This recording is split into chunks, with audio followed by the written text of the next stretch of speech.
Raul is the CEO of Superhuman, which I think I may be one of the top power users of. So you are. We're going to talk about how the hell can we all do email better? But before we get to that, I thought a great place to start was just like, why is following a talk on communications, email as a mechanism so important to startup founders?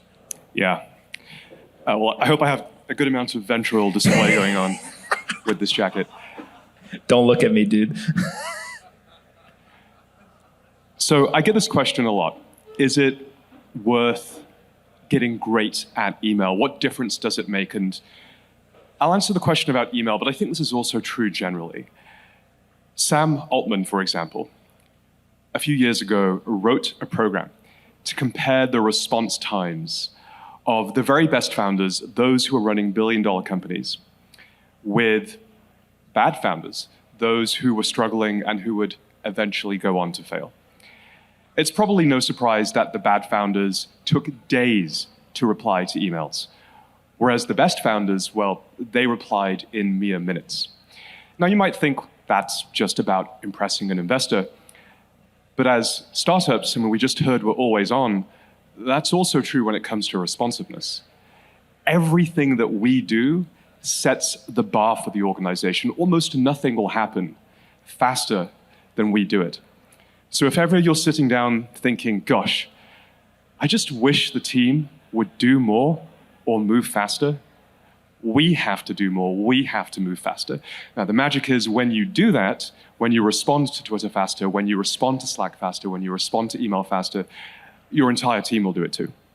Let's talk about some of the tips and tricks that you specifically use with email. You're probably one of the most productive people I know on email. You built an entire company around this idea. How do you think about just triaging an inbox and making sure that you are responsive and quick and kind of timely and don't let things drop through the cracks? Yeah, boy. Well, I have 6 tips or tricks. I want this to be as useful as possible, so I'll rattle these off quickly. The first one is don't label or file your emails. I see people wasting a tremendous amount of time on this. It turns out that it's faster to archive and then search than it is to pre-file your emails and go to the folder or label and then scan through it. So just that one alone will save you an hour a week. Second one, use keyboard shortcuts. Never touch the mouse. This may sound obvious, but even in this room, it will shock you how many people are still doing things the slow way on the mouse. Let's say you work a normal 8-hour day. If you switch to keyboard shortcuts, you will save 134 hours over the course of a year. That's 17 work days every single year. So that's shortcuts. Number 3, I would say is, well, I've seen inboxes, as many as you can imagine, with hundreds, thousands, even millions of emails in those inboxes. But why are we keeping these emails lying around? It's out of a misplaced sense of guilt that we might one day reply to them, but are you really going to reply to an email that's older than a month or that's older than a week? I mean, the answer is no. And I happen to know some of the most productive people in the world, and guess what? They don't even try. So pick your personal email use by date. Most of our customers pick 1 week and archive everything older than that. If that sounds terrifying, I'm sympathetic to it. You can say, don't archive the starred email, get yourself a bit more control, but it's crucial. This will put you within a stone's throw of inbox zero. Next one I would say is think about how you're organizing your inbox. So there's roughly 2 ways. You can treat your inbox as an infinite list, and it's the unread emails that are the things to do. Or you can archive emails when they're done and treat the entire inbox itself as the to-do list. In the mark as unread case, you end up having to meticulously maintain that status. And we've all done this, but just to make it real. Let's say you receive an email, and despite yourself, it looks really interesting. You open it, you're like, okay, cool, mark as unread. But then you're like, there was one more thing I wanted to check, so you open it again. Now you have to mark it as unread again. If you switch to the other method, you can avoid this archaic ritual. Just open the email as many times as you want. When it's done, archive it. Not only is that faster, because it takes you from n+1 actions, where n is the number of times you mark it as unread, to just one action, it's also far less stressful because it makes your inbox very uncluttered. Fifth thing I would say is follow-up reminders. I know you use this a lot. So when you send an email, everyone in this room, we're sending very important emails. We're trying to close candidates, we're trying to close meetings, we're trying to close deals. But what do you do if the person doesn't reply back? Do you try and keep this all in your head like some kind of Rain Man? Do you painstakingly copy it to a to-do list? Right, one is inefficient, the other is ineffective. So what you do is when you send an email, just set a reminder for it to come back if the person doesn't reply in, let's say, 2 days. And that way you can stay on top of dozens, if not hundreds of conversations. And then the last thing, boy, we don't just deal with email volume. We deal with email variety. In a normal inbox, you have urgent messages hiding behind Google Docs notifications. You have FYIs obscuring critical, time-sensitive opportunities. You have calendar notifications pushing things below the fold. So if you were to process your inbox top to bottom, which, by the way, is what most productivity consultants would recommend that you do, you'll be switching gears. And that switching of gears, that's context switch overhead. And it turns out that every time we switch topic, it takes our brain about 20 minutes to recover. I see some nodding, we've all experienced this, and get back to full efficacy. So the solution, of course, is to use an email client, really only Superhuman does this properly, that can split your inbox into coherent streams that you can process independently. So I've spent a lot of time trying to figure this out. I was telling someone today, I think I get 1,500 emails a day. Mm-hmm. About half of those I can delete. Another half of the half, so 25%, I need to respond to. And about 25% probably just need to read and don't need to respond to. How does Superhuman as a product actually help here? And one of the things for me is I used to have tens of thousands of unread emails and just said, fuck it, like, I'm not getting to them, good luck. If you ain't hear from me in a week, like, just email me again. Now much better, much more responsive. And so talk about just building the product and constantly shipping new updates and really trying to figure out, like, how do you build a solution for the founders for this? I think it starts with the observation that responsiveness really matters. Time saved really matters. And what are we solving backwards from? So, slight aside, being, as we're all founders, building a company is really, really hard, right? Most days suck. Something has gone wrong, shit's hit the fan, something's on fire. That's a normal day. Every now and then, stuff goes well. And I had one of these moments, actually just a month or two ago. We did an analysis on 10,000 Superhuman users. Their 30 days prior to using the product versus their 30 days afterwards. And we were able to see that they are responding to emails twice as fast by rate, because you can actually, even before you're using the product, we can look at the email headers, and that they are responding to emails 8 to 12 hours faster. And that's not by accident, that was by design. So we knew that those were two numbers that we wanted to drive, and we worked back from that.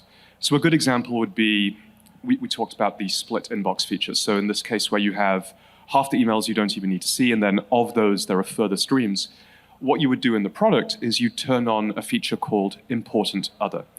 And so that would separate out all marketing emails, all promotional emails, all automatic updates, e-commerce emails into a bucket called other. And you'd have important, which is just person to person. Now, so far so good. This isn't dramatically different from Gmail or Outlook. But how do you start splitting out the rest? Well, what I do is I split out my Google Docs. I split out my Notion notifications. I split out my Figma notifications. I have a special split inbox that is all of the customer satisfaction surveys that are coming through Typeform. And then finally, I split out internal team emails versus external emails. So I have a very simple but massively effective structure to how I go through my email. First of all, I go to Google Docs, Notion, Figma. For me, unblocking the engineering and product teams, hypercritical, right? C, first thing I said, how fast we move is how fast our companies move. Then I go to the internal team email split, same deal. I want to get back to those really quickly. Then I go back to the customer satisfaction split. This is a little bit more when you're a scaled company, but staying in touch with what customers are thinking starts to become the problem. So we have to build solutions to that. Then only finally do I do external email. So there's a very specific flow. Talk about the software process that you guys follow. It seems like, I know you talk to a ton of customers, you're getting insights there, and you guys are shipping these updates in a pretty quick way. How do you build that culture internally to make sure that you're focused on actually solving the customer's problem versus doing a whole bunch of other things you guys could be building? This episode is brought to you by Auradine. They are a brand new startup led by a number of Silicon Valley legends who just raised $81 million to build the future of internet infrastructure. You're probably wondering what that means, so let me explain. There are numerous new disruptive technologies that are being adopted simultaneously, from blockchain to artificial intelligence to zero-knowledge technologies. In order to ensure that these technologies thrive in this new world, we need new infrastructure, and that is where Auradine comes in. They just launched their first product line called Teraflux, which is a Bitcoin miner powered by the world's first 4-nanometer silicon chip technology. These air-cooled, single-phase and dual-phase immersion cooling miners have unrivaled speed and efficiency. They have superior uptime, and they leverage a brand new innovation called Energy Tune that allows miners to dynamically adjust the energy consumption and Bitcoin hash rate based on demand response needs of the electrical grids. Auradine is an ambitious company working on hard problems. I'm really impressed with them. And if you want to check out more, you can go to auradine.com. That's AURADINE.com. Go check them out at auradine.com today. I mean, the same way that you build a company to achieve anything, which is you make it cultural. So this is literally in the DNA of the company. I mean, I remember when I onboarded you, this was over Zoom, and I mean, I've done probably nearly 1,000 of these at this point, and there are people in the organization for whom this is their job. They've done many thousands of onboardings. And hopefully it wasn't too obvious, but I was taking copious notes as we went. What you think about the product, how your Gmail workflow was, what kind of volumes of email were you getting, what bugs did you see that you probably didn't notice, because as founders, we see way more bugs than our users do. And every single time we've onboarded a person, that was the process. So that then goes into basically a custom CRM that we built in Airtable to hold all of that information. Whenever anybody emails the company, customer support, and we get in the region of 2,000 to 2,500 emails a week, all of those emails are tagged and triaged and broken down. So we built a custom integration inside of Superhuman. We can select the bit of text, click a button, and it adds a row to a feedback table in the database that records who said it, when they said it, what the email address is, and it gets tagged against a feature or a bug that it's relating to. The upshot of that is, when it comes time to build a new feature, let's say I want to build calendar scheduling, we get to save about 3 months of research that a company would normally do at the start of that. So what we do is we go to this Airtable, we pivot it around features, we say, okay, calendar scheduling, and I can see the verbatims of thousands of customers who've asked for that thing. So we can then build the thing based on 1,000 interviews that have already happened over the preceding years, ship the thing, and the really cool thing is when it ships, we can now close the loop because we have thousands of open conversations. It takes manual work, but we do it because it's totally worth it. We go back to every single customer and say, hey, you know that thing that you asked for 4 years ago or whenever it was? We shipped it. Go ahead, give it a try, tell us how it feels. This blows people away every time. What's the reaction to that? Oh my God, it's people like, how are you tracking this? Which is why I know the answer because I've explained it so many times. Now, when you look at the team that you're building, where are you finding the talent, and how do you think about the current environment versus maybe just 2 or 3 years ago when it seemed like everyone wanted to work at startups were flush with cash, everyone's going to get rich quickly. It's a little bit tougher now. Talk a little bit about the hiring process. I actually think it's way better now. So we've seen 2 major changes over the course of the last few years. We're a San Francisco-based company, And before COVID, we were, I think, about 50 people, and everyone was in the Bay Area. So nobody lived more than probably 50 miles away from the office. Obviously, that changed immediately overnight. There was no way that we'd be able to continue to scale in that way. And so we made the decision to hire across the American time zones. So today we hire in Canada, in North America, and in Mexico. And we found amazing levels of engineering talent in Canada and also in Mexico. That's part of how we've been able to scale, in addition to the rest of America. Had we not made that choice, I think it would have been very difficult to maintain the caliber of person that we have. The second thing that's changed is, this industry is going through a tough time. Many companies are going to struggle to grow into their valuations. There will be down rounds. There'll be all kinds of nasty things coming down the pipe. And this may sound weird, but in a way, that's a good thing. I think the tourists have left. The people that are founding companies today, they remind me of the caliber of founder from 2010, 2011. Right? They're special people. The people in this room, these are special people. And also, the people that we hire, they're no longer mercenaries, they're missionaries. The number of conversations you hear, it's always going to happen, right? A savvy person is going to want to talk about compensation and equity and trajectory and valuation and all of that. Those are still supremely important conversations, and you should have amazing answers to those. But the amount of interview time that goes into that versus the mission compared to just 2 years ago, that has dramatically changed. And I think that's the type of person who wants to work in a startup today. Before we finish up, I want to bring it back to productivity. Obviously, email is a huge one. What else are you doing for productivity to make sure that you're either saving time or you're getting more value out of the time that you are spending working on Superhuman? Yeah, for me, the biggest change that I've made over the last few years has been finally adopting and sticking to a meditation practice.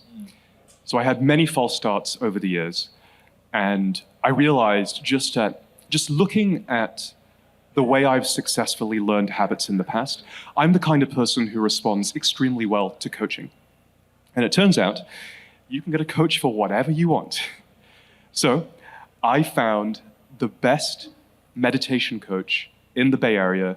I can intro anyone if they like. His name is Laurent Valosek. He runs the Peak Leadership Institute. And what I really liked about this guy is he has a very compelling meditation practice that's rooted in transcendental meditation. There's a spiritual aspect to it as well, which you can dive into if you want to, but you don't have to. That's optional. But before that, he was also a venture-backed founder twice. And so there's a little bit of executive coaching to his practice, to his coaching. And I always feel like he knows what I'm going through, both when things are going well and also when times are hard. So he taught me transcendental meditation. It was pretty intense. The first few days, it was several hours per day. And then we sort of tapered off. And now we meet up once every month or so just to sort of keep my skill level topped up. But this has been nothing short of life-changing. I now do this for an hour a day. So half an hour when I wake up. It's the very first thing I do. I don't even let myself get out of bed. I sit upright. I do the meditation. And half an hour again in the afternoon.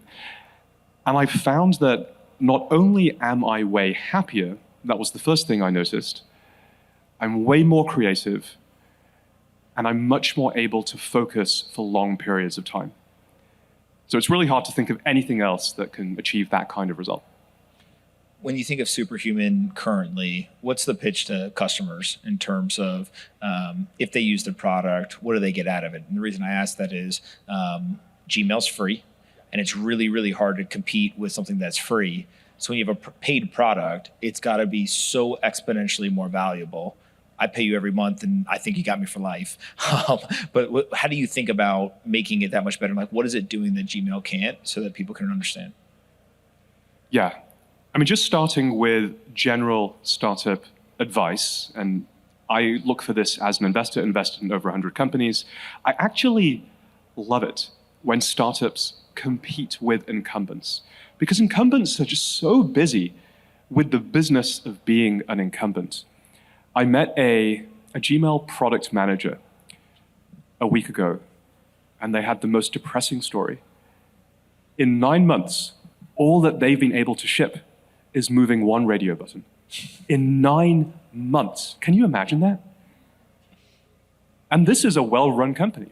So it's actually a sound strategy to pick an incumbent, to pick a product that billions of people use, but then you need to do something very specific.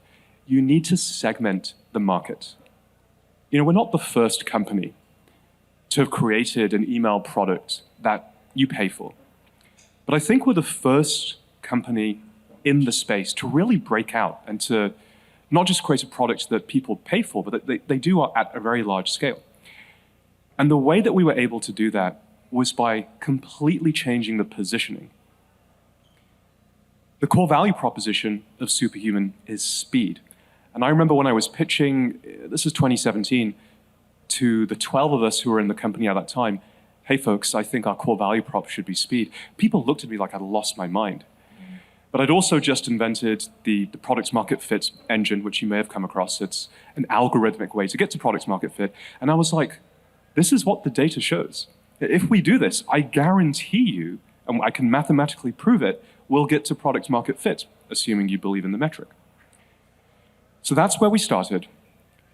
And the positioning was key because it then led to the realization that if you're the kind of person who receives not tens of emails a day, but hundreds that you have to do something about, that you've been historically ignored, that no one has ever built this product for you. In fact, no one's ever built products for you in general. And this was the idea that we've had the consumerization of the enterprise, but what about the prosumerization of the enterprise? So we started there, and that was really the initial core user base for Superhuman. I mean, since then, it's expanded a lot.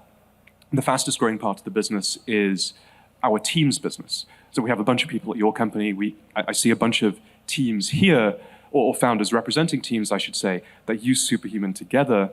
And I mean, that's sort of how startups scale is you start with a very specific persona, but then you have to get very deliberate about either the personas or the industries or the markets that you're adding after that. And so we're now on that journey. Where can we send people to find out more about Superhuman? Well, superhuman.com, pretty easy. I appreciate you coming. This has been fantastic. I'm a big fan of the product, and I think that anyone here who's trying to improve email, highly suggest it. So, Raul, Vora, thank you so much. Thank you for having me.